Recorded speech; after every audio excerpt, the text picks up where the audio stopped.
Si les grandes réussites ne naissaient pas des grands gestes, mais des petites actions répétées avec soin. Aujourd'hui, on s'arrête sur cette citation puissante de Samuel Beckett. Se donner du mal pour les petites choses, c'est parvenir aux grandes avec le temps. Tu veux atteindre un grand objectif? Alors cette vidéo est pour toi.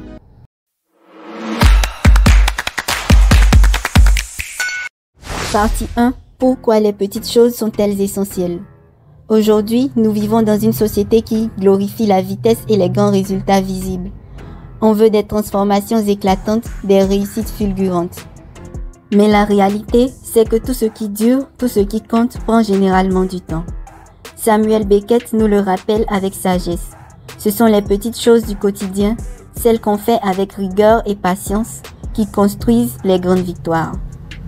Se donner du mal pour les petites choses, qu'est-ce que ça veut dire? C'est travailler sérieusement, même quand personne ne regarde. C'est se corriger dans les détails.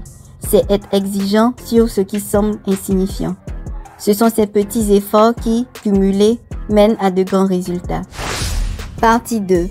Comment cette citation se traduit-elle concrètement dans la vie?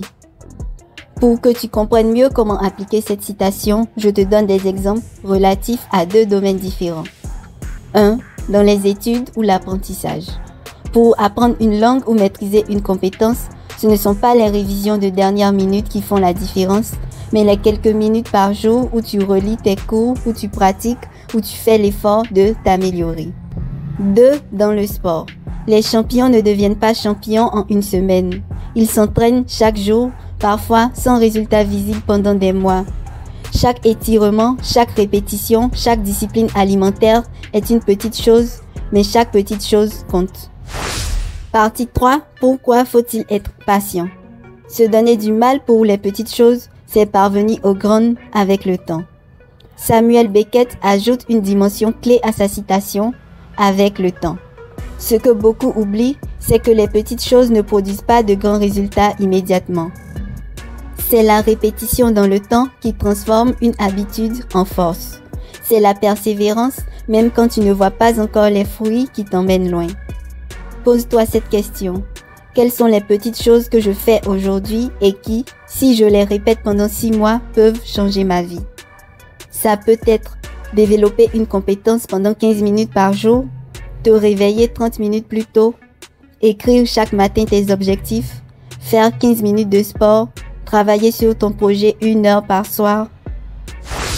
Partie 4. Comment appliquer la citation dans ta vie dès maintenant? Voici 3 conseils concrets pour appliquer cette citation dans ton quotidien. 1. Identifie 3 petites actions clés à répéter chaque jour. Choisis celles qui servent tes grands objectifs. 2. Sois rigoureux dans l'exécution. Même si c'est petit, fais-le avec excellence, pas à moitié. 3. Sois patient. Note tes progrès, même les plus minimes. Accepte les jours lents, continue, le temps fera le reste. Rappelle-toi, les résultats massifs viennent d'un effort invisible mais constant. Pour conclure, ne méprise jamais une petite action et ne sous-estime jamais un petit progrès, parce que ce sont les petites choses bien faites qui construisent les grandes réussites. C'est comme une graine, elle est minuscule mais plantée, arrosée, protégée, elle devient un arbre. Alors aujourd'hui, choisis une chose et engage-toi à la faire avec soin chaque jour. Avec le temps, tu finiras par atteindre ce qui semblait autrefois trop grand pour toi. Quelle est ta petite habitude quotidienne qui construit ton futur au fur et à mesure? Écris-la en commentaire. Si cette vidéo t'a inspiré, aime, commente, partage et abonne-toi. Cette chaîne a pour ambition de t'aider à aller de progrès en progrès dans différents domaines de ta vie.